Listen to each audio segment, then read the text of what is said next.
భూ అయస్కాంత ధర్మాల గురించి మనం పరిశీలించే క్రమంలో భూమిని మరి గోళాకారంగా ఉంటుంది. ఈ గోళాకృతిలో ఉన్న భూమిని మనం పరిశీలించినప్పుడు భూమికి మధ్య గుండా పోతూ ఉండేదాన్ని భూమధ్య రేఖ అని, దానికి నిలువుగా ఉండేదాన్ని మనం ఏమంటున్నాము, ధ్రువాలు అంటున్నాం. ఇది దక్షిణ ధ్రువము, ఇది ఉత్తర ధ్రువము. ఈ రెండింటిని కలుపుతుంది కాబట్టి దీన్ని ఏమంటున్నాము, భూ అక్షం అంటాం. ఎందుకు, భూమి ఏదో ఒక దానిని ఆధారంగా చేసుకుని భ్రమణచలనం చేస్తుంది కాబట్టి దీన్ని భూ భ్రమణాక్షం అంటాం.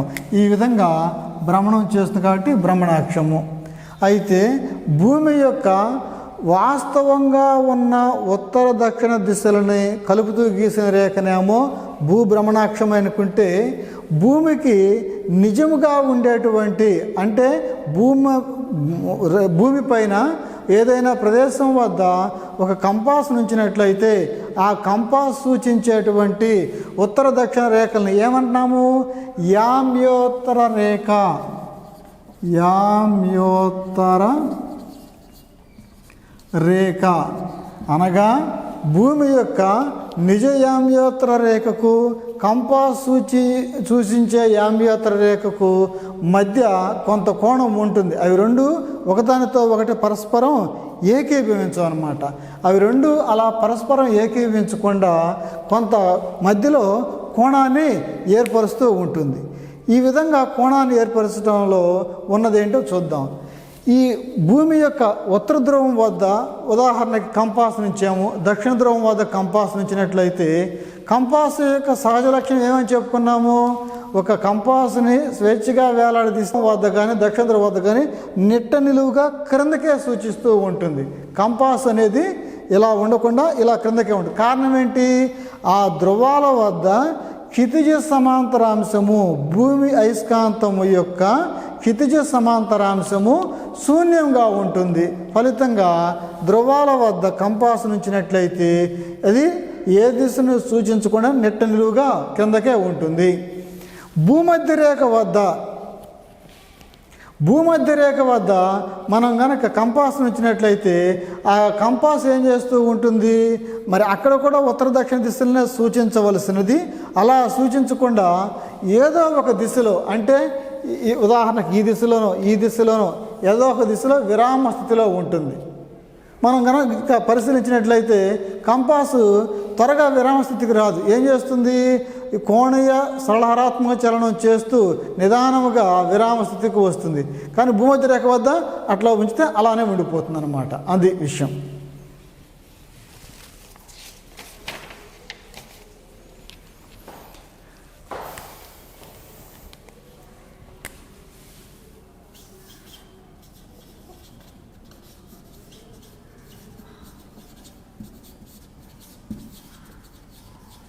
అయస్కాంత దిక్పాతము. అయస్కాంత దిక్పాతం అంటే భూమి యొక్క నిజ ఉత్తర దిక్కుకి అయస్కాంతం సూచించే ఉత్తర దిక్కుకి మధ్య ఏర్పరిచే కోణాన్నే దిక్పాతం అంటాం. అయస్కాంత దిక్పాతం ఇప్పుడు చెప్పుకున్నాం కదా, ఈ రెండింటి మధ్యలో ఉండే కోణాన్నే అయస్కాంత దిక్పాతం అంటాం. అనగా భూమి ఈ దిశలో ఉత్తర దక్షిణ దిశలను సూచిస్తూ ఉంటే మరి అయస్కాంతం ఈ దిశలో కాకుండా ఈ విధంగా సూచిస్తూ ఉంటుంది. అంటే ఆ రెండు మధ్యలో కొంత కోణం ఏర్పరుస్తూ ఉంటుంది.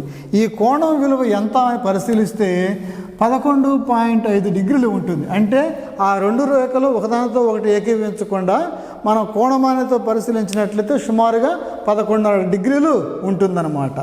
సో ఇది మరి మంచి టాపిక్గా గుర్తుపెట్టుకుందాం. భూ అయస్కాంత దిక్పాతం అనగానేమి అంటే భూమి యొక్క నిజ యామ్యోత్తర రేఖకు అయస్కాంతం సూచించే యామ్యోత్తర దిశకు మధ్య ఏర్పరిచే కోణాన్నే అయస్కాంత దిక్పాతం అంటాం. తర్వాత అవపాత కోణము.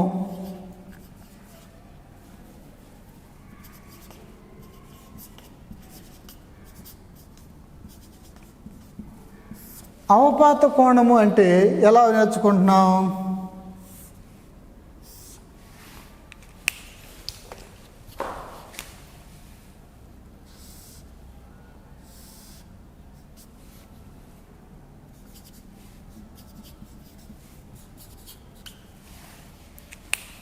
భూ అయస్కాంత అంశాన్ని, భూమి యొక్క అయస్కాంత అంశాన్ని పరస్పరం లంబంగా ఉండే రెండు అంశాలుగా వేరు చేస్తే దీన్ని క్షితిజ సమాంతరాంశమని, దీన్ని లంబాంశమని అనుకుంటాం. BHBV అంటున్నాం. సో అవపాతం అనగానేమి అని మనం నేర్చుకోవాలనుకున్నట్లయితే భూమి యొక్క ఫలిత అయస్కాంత అంశానికి మరియు క్షితిజ సమాంతర అంశానికి మధ్య ఉన్న కోణాన్నే అవపాత కోణము లేదా అవపాతం అంటాం. అవపాతము లేదా అవపాత కోణము అంటే భూమి యొక్క ఫలిత అయస్కాంత అంశానికి క్షితిజ సమాంతర అంశానికి మధ్యలో ఉన్న కోణాన్ని అవపాతము లేదా అవపాత కోణము అంటారు.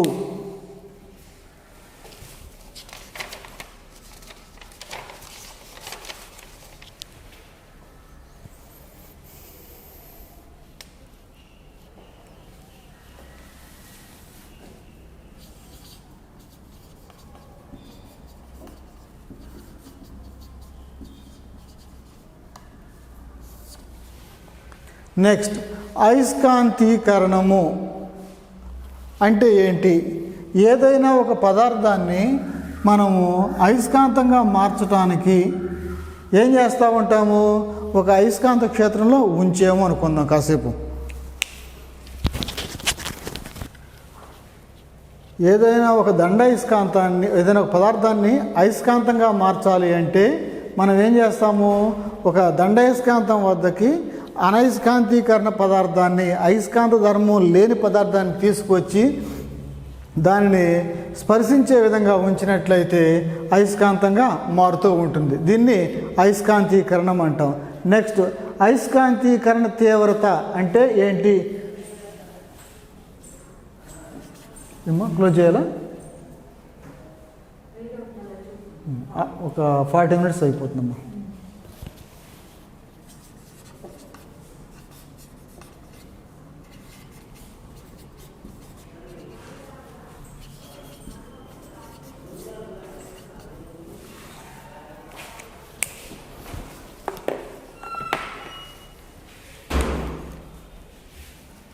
ఒక పదార్థాన్ని అయస్కాంతంగా మార్చినప్పుడు అది ఎంత శక్తివంతంగా మారిందో దానిని అయస్కాంతీకరణ తీవ్రత అంటాం. అంటే మనము తీసుకొచ్చేటువంటి పదార్థాన్ని ఏ క్షేత్రంలోకి తీసుకెళ్తున్నాము?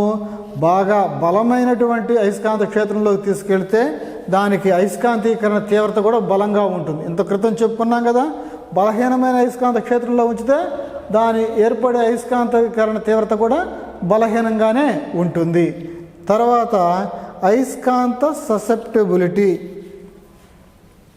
ఈ అయస్కాంతీకరణ తీవ్రతకి ప్రమాణాలు వచ్చేసి యాంపియర్ మీటర్. అదే మితి సమీకరణమైనట్లయితే ఎలా రాసుకుంటున్నాము? L ఇన్వర్స్ యాంపియర్ ఏ.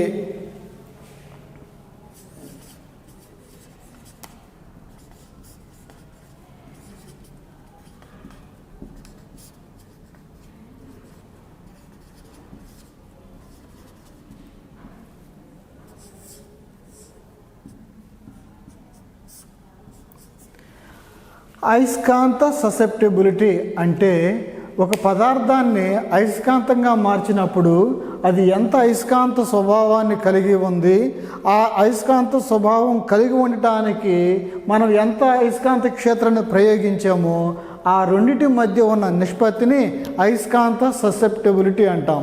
అయస్కాంత ససెప్టిబిలిటీ అంటే ఉదాహరణకి మనకి ఫిజిక్స్లో 50 మార్కులు వచ్చినాయి అంటే ఇది ఐ అన్నమాట. ఎన్ని మార్కులు ఎగ్జామ్ పెట్టారు? పాఠం ఎన్ని మార్కులు చెప్పారు? 60 మార్కులకి. కాబట్టి 50/60 వేస్తాం. అదేవిధంగా ఏదైనా ఒక పదార్థం యొక్క అయస్కాంత ససెప్టిబిలిటీ ఎలా వస్తుంది, ఎలా నేర్చుకుంటాము అంటే ఈ విధంగా నేర్చుకుంటాము. ఒక పదార్థం యొక్క అయస్కాంత తీవ్రతకు మరియు దానిపై ప్రయోగించిన బాహ్య అయస్కాంత క్షేత్ర తీవ్రతకు మధ్య గల నిష్పత్తిని అయస్కాంత ససెప్టిబిలిటీ అంటాం. దీన్ని గ్రీక్ అక్షరం ఖైతో సూచిస్తాం. దీన్ని ఖై అంటాం. ఖై = I/H అన్నమాట.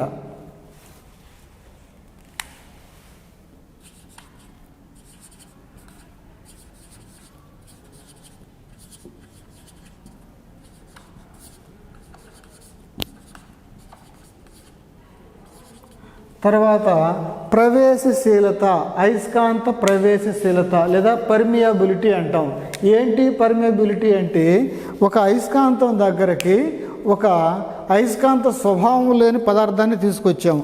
అలాంటి అయస్కాంత స్వభావం లేని పదార్థాన్ని తీసుకొచ్చినప్పుడు ఈ అయస్కాంతం నుంచి వచ్చే క్షేత్రరేఖలు తన గుండా ప్రవేశింపచేస్తూ ఉంటే దానికి ప్రవేశశీలత అధికముగా ఉన్నది.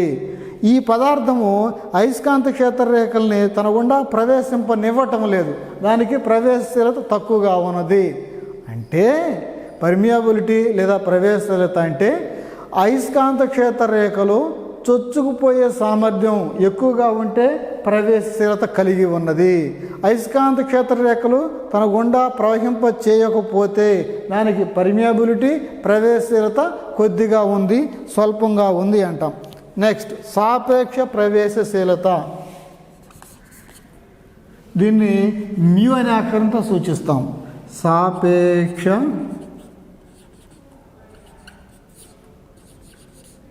ప్రవేశశీలత, సాపేక్ష ప్రవేశశీలతని మ్యూ ఆర్ అనే అక్షరంతో సూచిస్తాం. సాపేక్ష ప్రవేశశీలతని ఎలా నిర్వచనం చెప్పుకుంటాము అంటే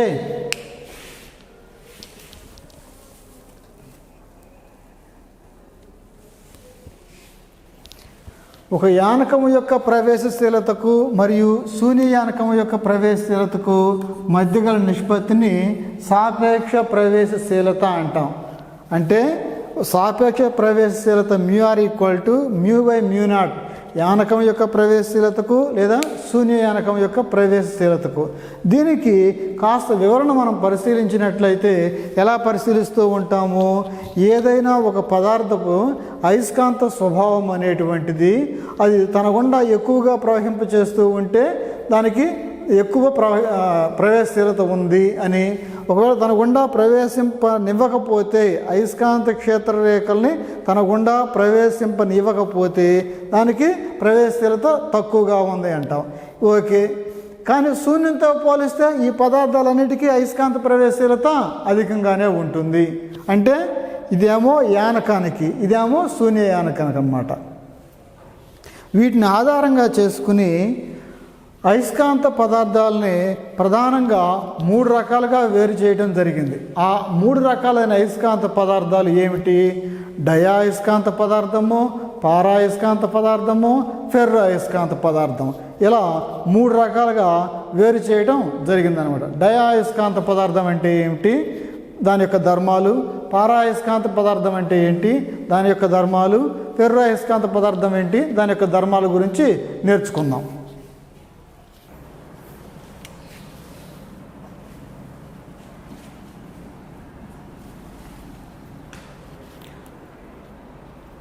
అయస్కాంత పదార్థాలు ఎలా వేరు చేస్తున్నామంటే వాని యొక్క ససెప్టబిలిటీ, అయస్కాంత ససెప్టబిలిటీ మరియు సాపేక్ష ప్రవేశశీలత ఆధారంగా అయస్కాంత పదార్థాలని 3 రకాలుగా వేరు చేయడం జరిగింది. అవి డయా అయస్కాంత పదార్థాలు, పారా అయస్కాంత పదార్థాలు, ఫెర్రో అయస్కాంత పదార్థాలు.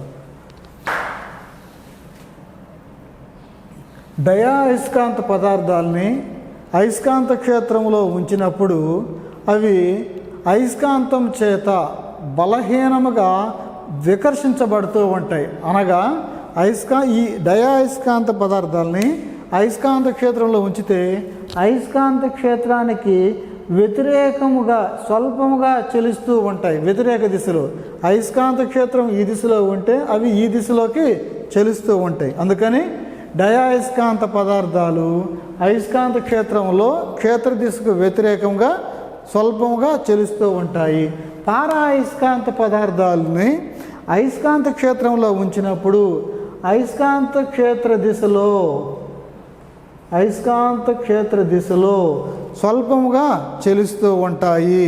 అనగా ఇవి అయస్కాంత క్షేత్రాల చేత ఆకర్షించబడుతూ ఉంటాయి. ఇదే ఫెర్రో అయస్కాంత పదార్థాలని అయస్కాంత క్షేత్రంలో ఉంచితే బలముగా ఆకర్షించబడతాయి.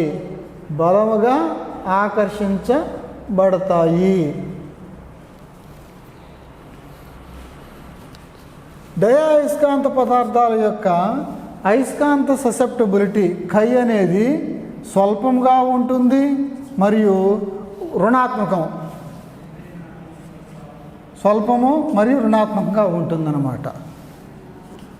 పారా అయస్కాంత పదార్థాల యొక్క ససెప్టబిలిటీ ధనాత్మకంగా ఉంటుంది, స్వల్పంగా ఉంటుంది. ఫెర్రో అయస్కాంత పదార్థాల యొక్క ససెప్టబిలిటీ అనేది ఎలా ఉంటుంది? ఎక్కువగా ఉంటుంది, ధనాత్మకంగా ఉంటుంది. సుమారు 1000 కన్నా ఎక్కువగా ఉంటుంది. K is greater than 1000. కై స్వల్పము రుణాత్మకం, కై స్వల్పము ధనాత్మకం. కై విలువ ఎక్కువగా ఉంటుంది, ధనాత్మకంగా ఉంటుందన్నమాట.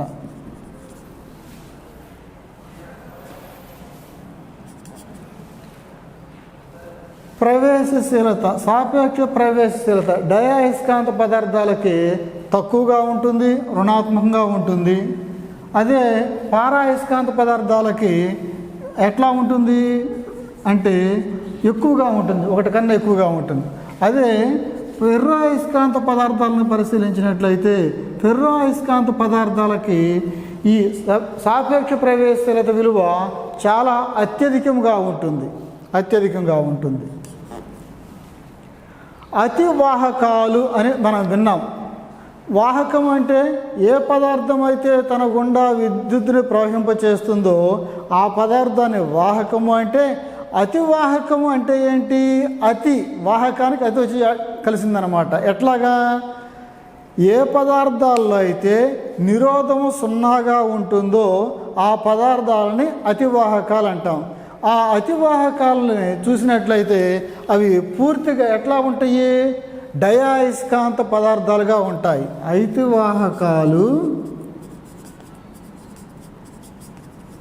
అతివాహకాలు అనేవి పరిపూర్ణ డయాయస్కాంత ప్రభావాలు. అందుకని ఇలాంటి దృగ్విషయాన్ని ఏమంటాము? మీస్నర్ ప్రభావం అంటాం. మీస్నర్ ప్రభావం అంటారు. అనగా మీస్నర్ ప్రభావం అంటే ఏం చెప్పుకోవాలి? అతివాహకాలకి పరిపూర్ణమైనటువంటి డయాయస్కాంత పదార్థాలుగా ఉంటాయి. నెక్స్ట్, ఇవి ఉష్ణోగ్రతపై ఆధారపడి ఉంటాయి. అనగా పారాయస్కాంత పదార్థాలు ఉష్ణోగ్రతపై ఆధారపడతాయి.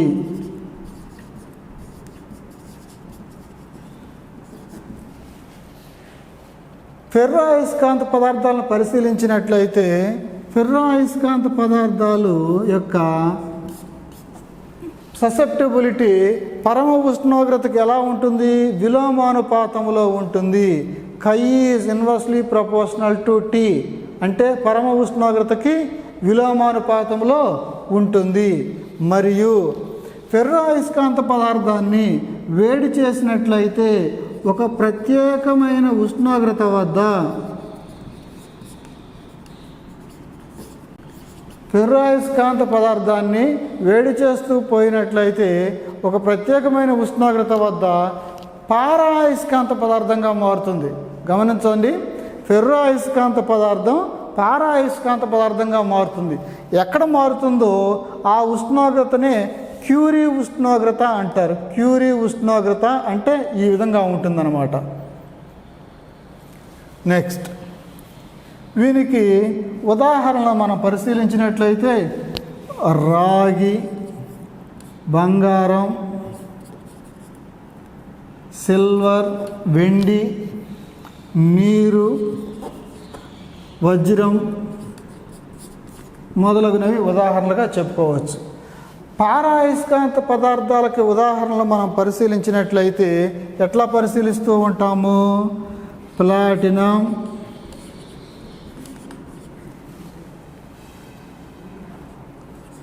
Aluminium, tungsten, platinum, aluminium, tungsten మొదలగు పదార్థాలన్నీ పారాయస్కాంత పదార్థాలకి ఉదాహరణగా చెప్పుకోవచ్చు. అదే ఫెర్రో అయస్కాంత పదార్థాలకు ఉదాహరణ అయితే ఏం చేస్తాము? గెడలోనియం, కోబాల్ట్, నికెల్, ఐరన్ మరియు వాటి మిశ్రమ లోహాలు అంటే ఏం చెప్తాము? అల్నికో, సాధారణంగా మనం ఉపయోగించే దండాయస్కాంతాలన్నీ కూడాను కృత్రిమ అయస్కాంతాలు. అవి ఈ పదార్థాల మిశ్రమాలతో తయారు చేస్తూ ఉంటారు. అల్నికో అంటే ఏంటి? అల్యూమినియం, నికెల్, కోబాల్ట్ల మిశ్రమంతో తయారైనవి. కాబట్టి ఈ విషయాల్ని మనం ఈ విధంగా గుర్తుపెట్టుకుందాం.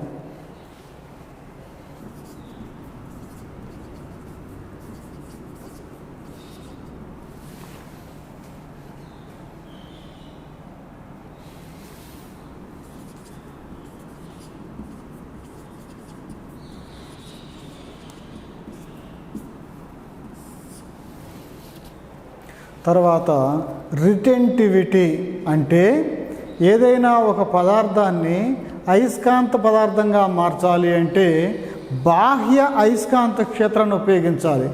బాహ్య అయస్కాంత క్షేత్రాన్ని ప్రయోగించి ఇది ఒక ఇనప ముక్క, ఇందులో అయస్కాంత ధర్మం ప్రస్తుతానికి లేదు, దీని దగ్గరికి ఒక బలమైన అయస్కాంతాన్ని తీసుకొచ్చి ఇలా తాకి ఉంచాను, ఇలా స్పర్శించి ఉంచాం. ఎప్పుడైతే స్పర్శించిందో ఇది అయస్కాంతంగా మారి ఇక్కడ కూడాను గుండు పిందుల్ని చిన్న చిన్న ఇనప వస్తువుల్ని ఆకర్షిస్తుంది. అయితే ఈ పదార్థాన్ని నేను తీసివేశాను, ఈ దండాయస్కాంతాన్ని తీసివేశాను. ఈ దండాయస్కాంతాన్ని తొలగించిన పిమ్మట ఇందులో స్వల్ప మొత్తంలో విద్యుత్ అయస్కాంత ప్రభావం ఉంటుంది. ఆ స్వల్ప మొత్తంలో ఉన్నటువంటి అయస్కాంత ప్రభావాన్ని పదార్థపు ధారణాశీలత అంటాం. దాన్ని రిటెంటివిటీ అని కూడా చెప్పుకుంటాం. ఒక పదార్థములో బాహ్యంగా ఉన్న అయస్కాంత క్షేత్ర ప్రభావాన్ని తీసివేసిన పిమ్మట, తొలగించిన పిమ్మట అందులో మిగిలి ఉన్నటువంటి పదార్థ అయస్కాంత స్వభావాన్ని ఆ పదార్థపు ధారణాశీలత లేదా రిటెంటివిటీ అంటాము.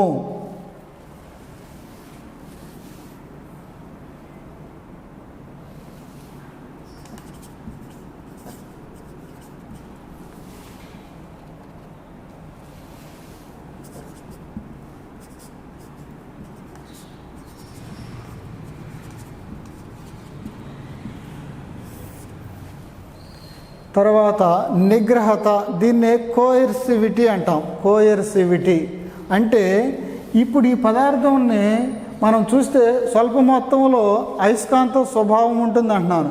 మరలా ఆ పదార్థంలో ఉన్న అయస్కాంత స్వభావాన్ని పూర్తిగా తీసివేయాలి, తొలగించాలి అంటే ఎంత బలాన్ని ప్రయోగించాలో, ఎంత మనము వ్యతిరేక దిశలో అయస్కాంత ప్రభావాన్ని ప్రయోగించాలో దాని యొక్క కోయర్సివిటీ లేదా కోయర్సివ్ బలం లేదా నిగ్రహత అంటారు.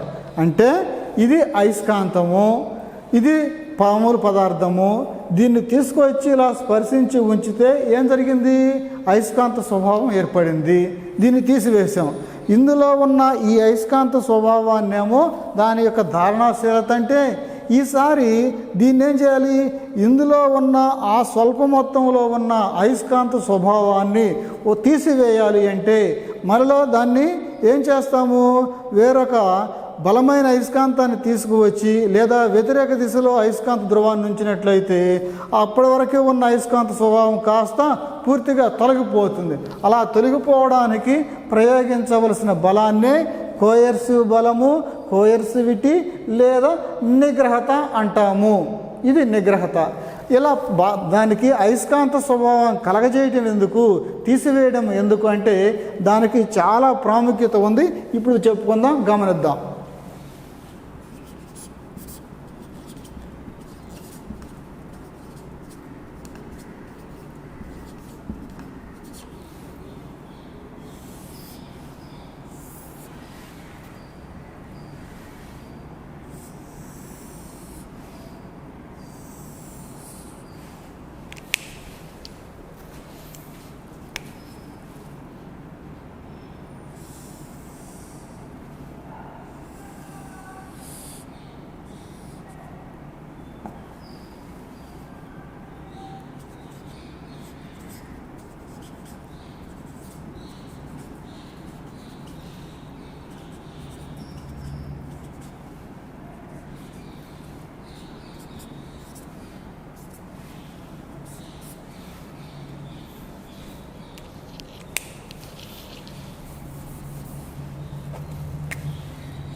ఇక్కడ మనం ఏం చేస్తున్నామంటే ఒక గ్రాఫ్ గీస్తున్నాం. ఆ గ్రాఫ్ ఎలా గీస్తున్నామంటే ఎక్స్ అక్షం పైనేమో మనం ప్రయోగించేటువంటి బలాన్ని, అయస్కాంత బలాన్ని ఎక్స్ అక్షంపై తీసుకుంటే మనము ఈ బలాన్ని ప్రయోగించినప్పుడు ఇది ఎంత అయస్కాంత స్వభావాన్ని పొందిందో, ఎంత అయస్కాంతత్వాన్ని కలిగిందో, ఎంత అయస్కాంతీకరణ తీవ్రతను పొందిందో దానిని y అక్షంపై తీసుకుని గ్రాఫ్ గీసినట్లయితే ఆ గ్రాఫు మెత్తని ఇనుము లేదా మృదు ఇనుముకి ఇగో బ్లాక్ కలర్తో చూపించినట్లు ఉంటుంది. అదే స్టీలు లేదా ఉక్కుకైనట్లయితే బ్లూ కలర్తో చూపించిన వక్రం వస్తుంది. ఈ వక్రాన్ని శైథిల్య వక్రం అని లేదా హిస్టీరిసిస్ అంటారు. హిస్టీరిసిస్ లేదా శైథిల్య వక్రం అంటే ఏమిటి అంటే ఈ వక్రం ఆధారంగా చేసుకుని దానికి రిటెంటివిటీ ఎంత ఉంది అనగా ధారణాశీలత ఎంత ఉంది లేదా కోయర్సివిటీ ఎంత ఉంది, ఆ నిగ్రహత ఎంత ఉందో చెప్పుకుంటాం. ఈ గ్రాఫ్ నుంచి ఇదిగో ఇక్కడ మనం సూచించే ఈ విలువ అంతా కూడా రిటెంటివిటీ అనగా మృదు ఇనుముకి రిటెంటివిటీ అధికముగా ఉంటుంది. ఇదిగో ఈ చిన్న విలువని ఒకసారి గమనించండి అమ్మా జాగ్రత్తగా. ఈ చిన్న విలువని కోయర్సివిటీ అంటాం.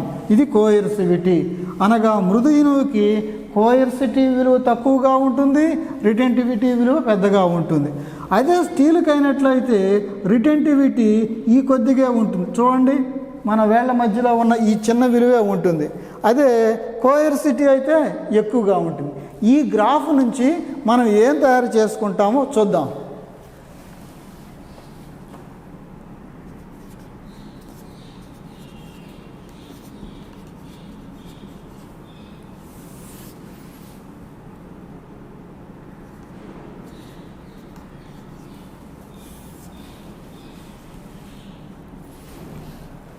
ఈ గ్రాఫ్ నుంచి ఒక పదార్థాన్ని, దాని అసలు ఉపయోగం ఏంటంటే ఒక పదార్థాన్ని అయస్కాంతంగా మార్చవచ్చా, మారిస్తే దానికి అయస్కాంత స్వభావం ఎక్కువగా ఉంటుందా, కొద్ది కాలమే ఉంటుందా అనేది తెలుసుకోవడానికి ఈ శైథిల్య వక్రం ఉపయోగపడుతూ ఉంటుంది. దీన్ని ఎలా తెలుసుకుంటామో ఇక్కడ వివరంగా చూద్దాం. చూడండి, మృదు ఇనుము దీనికి రిటెంటివిటీ అధికము, ఎక్కువ, రిటెంటివిటీ తక్కువ, రిటెంటివిటీ తక్కువ. దీనికి జాగ్రత్త పరిశీలించండి. మృదు ఇనుముకైనట్లయితే కోయర్సివిటీ తక్కువ,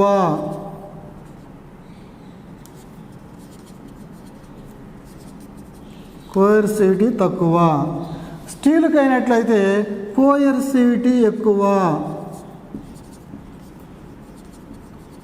కోయర్సిటీ ఎక్కువ.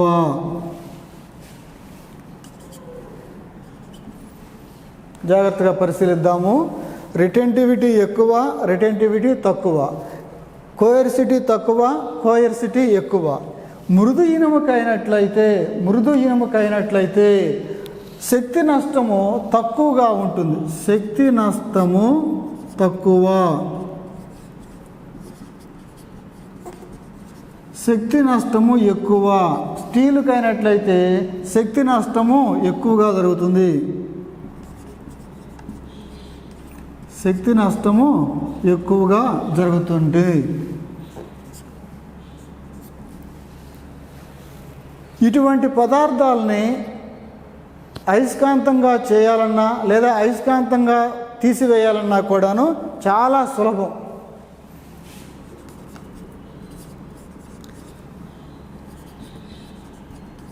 ఇటువంటి పదార్థాలని అయస్కాంతంగా మార్చాలన్నా లేదా అయస్కాంతంగా స్వభావాన్ని తీసివేయాలన్నా కష్టం.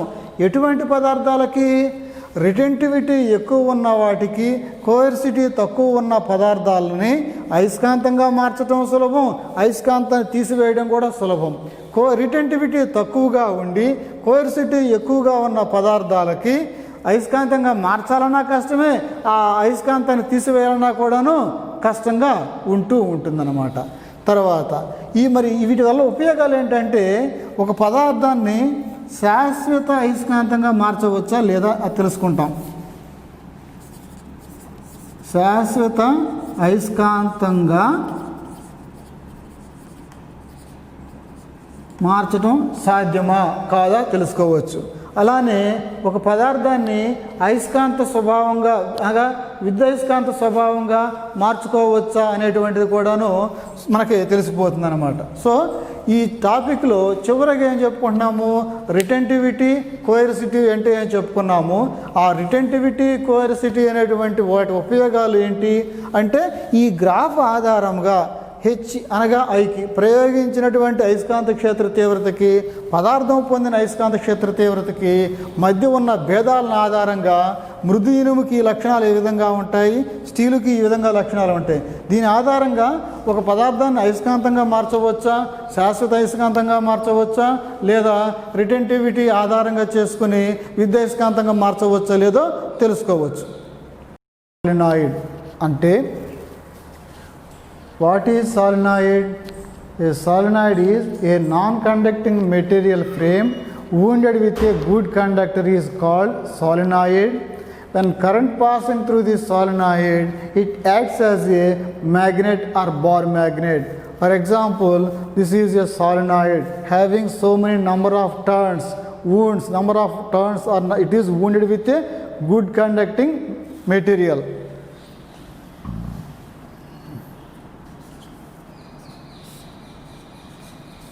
Therefore, distance between center of the solenoid to point of observation is r. To calculate the magnetic induction of a solenoid is like this.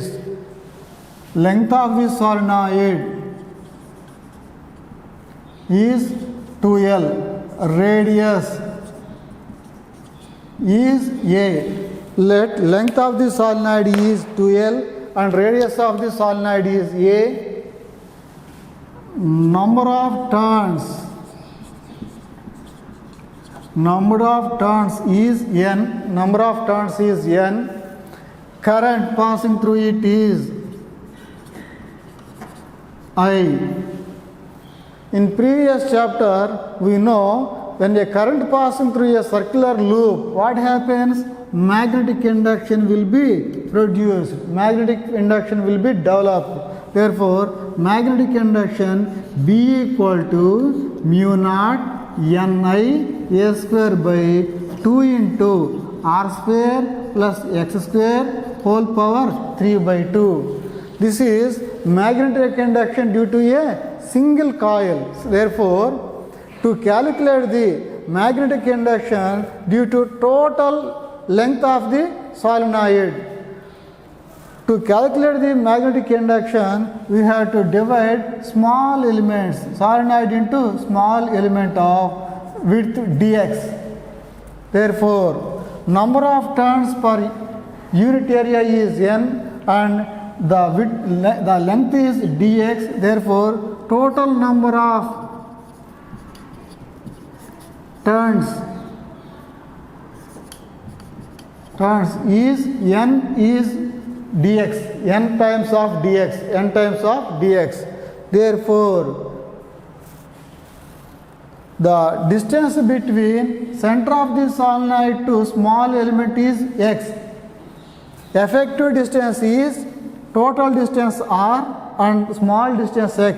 Effective distance is r minus x. Now I am writing this value. B equal to mu naught Ni A square by 2 into R minus x whole square plus A square whole power 3 by 2. Therefore, ఈ విధంగా మనం రాసినప్పుడు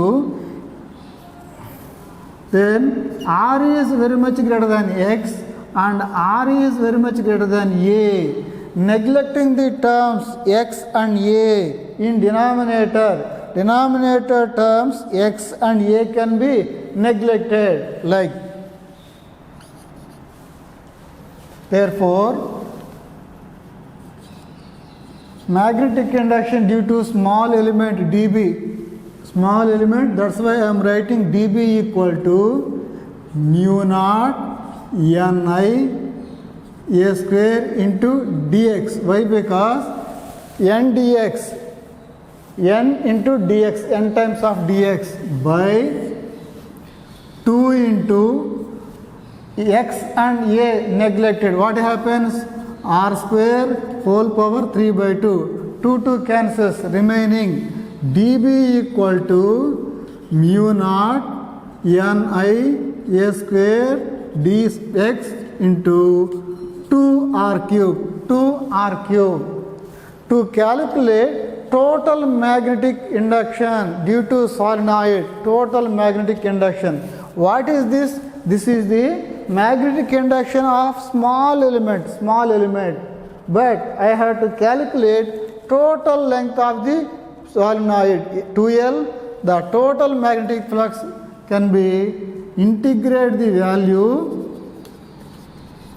integrate between limits minus L to plus L, like this. Integral of dB equal to integral of minus L to L mu naught ni a square dx by 2r cube. Therefore, mu naught ni a square by 2r cube. All are constants. Only variable is dx minus L to L.